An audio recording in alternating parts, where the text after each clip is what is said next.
So right now I'm going to go through and present to you about color and branding. First, a brand is not just a logo or a website or a business card. It's an experience.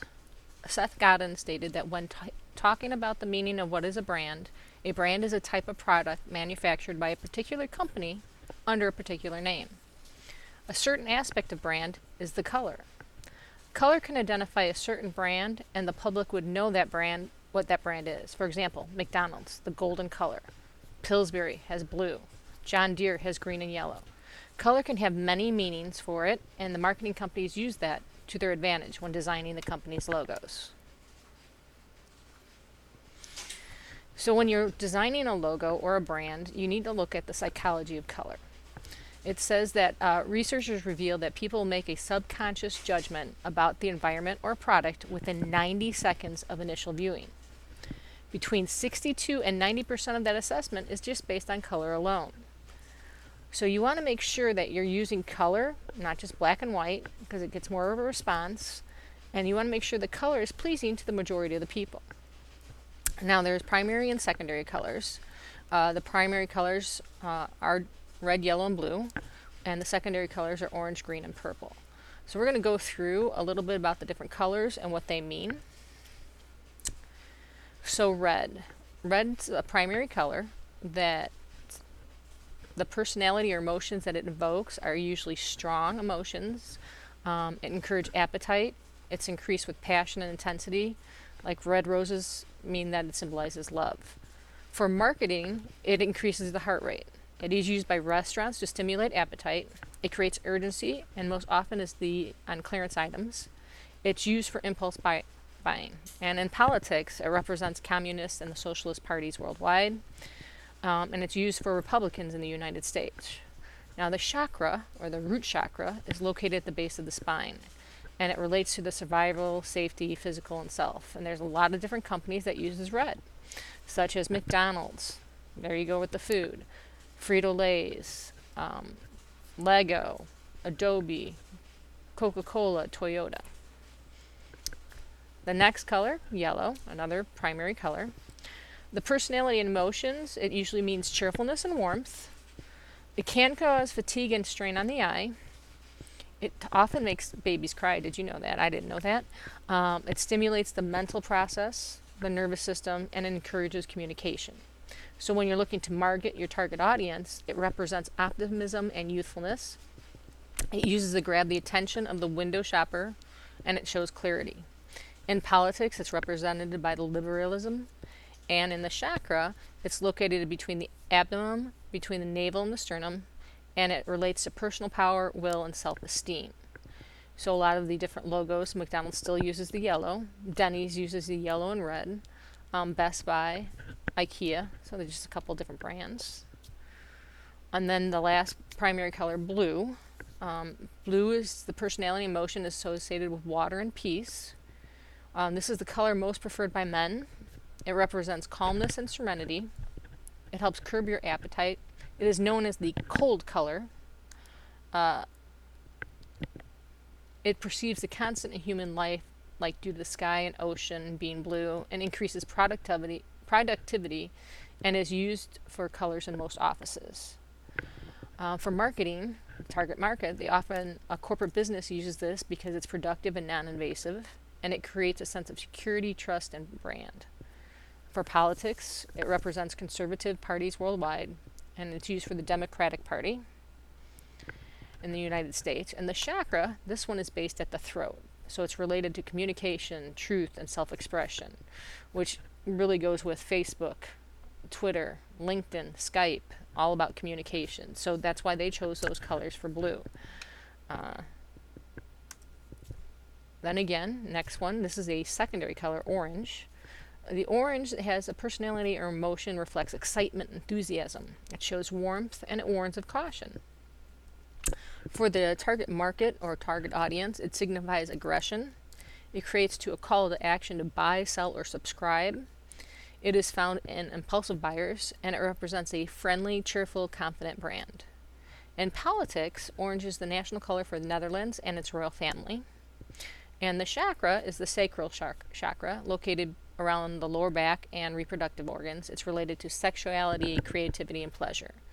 And if you look at the different logos that use it, you can see Nickelodeon, that's friendly, cheerful. Hooters, that's around sexuality and pleasure. Amazon, again, buying with pleasure.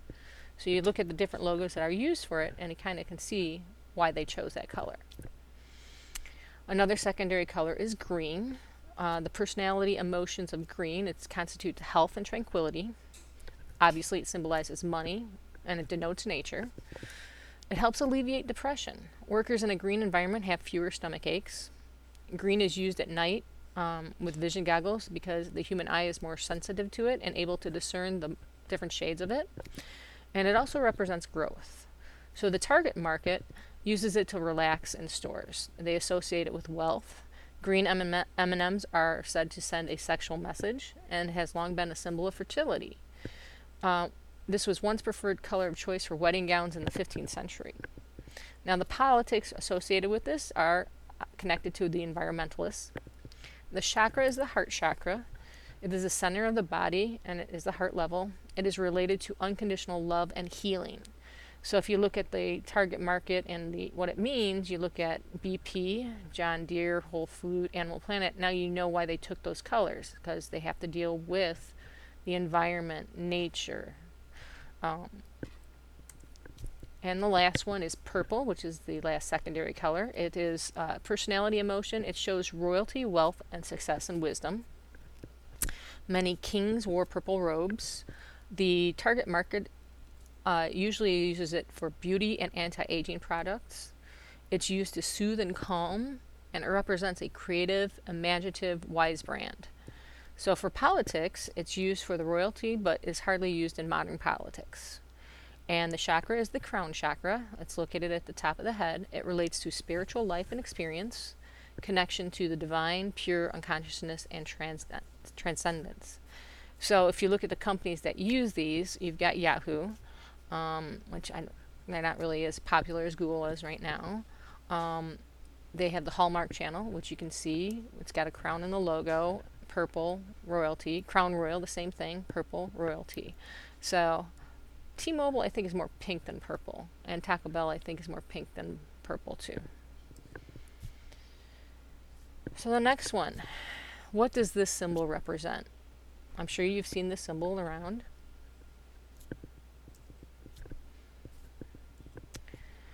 So let's see, I'm going to give you 2 minutes to sketch as many brand logos that you can.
Okay, that means time is up. So we're going to the next part. What's your feedback on your logo? What might have helped you remember the products or companies of the brand logos? Any feedback? So for this presentation, what I want you to understand for your learning objectives is the importance of a strong company logo and to develop an understanding of what makes a good logo through analysis. So what is a logo? A logo is a graphic mark or emblem commonly used by commercial enterprises, organizations, or even individuals to aid and promote instant public recognition. Logos are either purely graphic, symbols or icons, or they're composed of a name of the organization, a logotype or word mark, such as below. You got Batman, which is just an emblem or a graphic mark, but you've got Walt Disney, which is both a combination of symbols and words, so logotype. So what is the purpose of a logo? The purpose of a logo is to show a visual representation of a company brand. A logo design should be unique, eye-catching, and should leave an unforgettable impression to the audience. What makes a good logo? Well, for starters, a good logo is easy to read and analyze. It looks good on everything from a business card to a humongous billboard. You can see the example below. It's got it on bags, stationery, folders, CDs. So there are 6 main criteria that you need to keep in mind when you want to create your logo. The first one, you want to keep it simple. Don't make it too complicated. You want to make it memorable so people remember it. You want it timeless, so it doesn't make a difference if you did it in the 1920s or you do it in 2026. You want it to be timeless and for each occasion as your years progress. Number 4, you want it to be versatile. You want to make sure that you be able to print it not just on paper, but on clothing and on billboards and anywhere else that you would need it. Number 5, you need to make sure it's appropriate for the brand you're selling or what your brand is representing. And number 6, this is very important, it needs to be easy to see, not from a distance. So like it has to be readable, legible, up front, far away. So now we're going to play Name That Logo. So flip over your paper that you just drew your sketches on and number 1 through 4. And we're going to go through these logos and write down your answers. First logo. I'm sure this one seems pretty simple to me.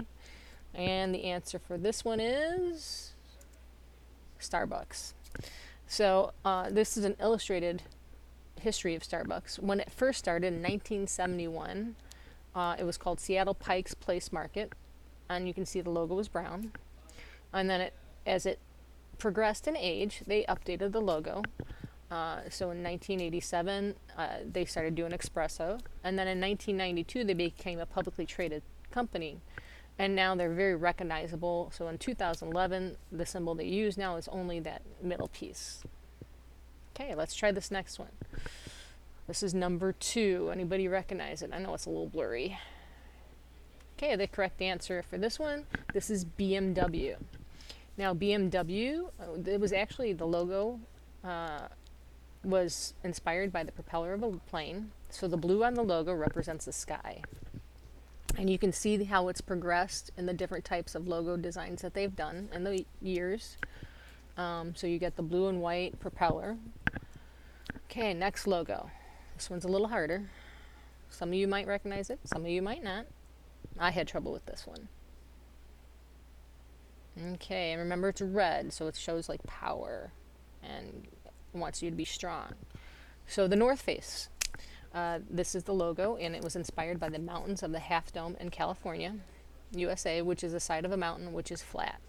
So that's why they try to do the edge there to show that North Face is the part of the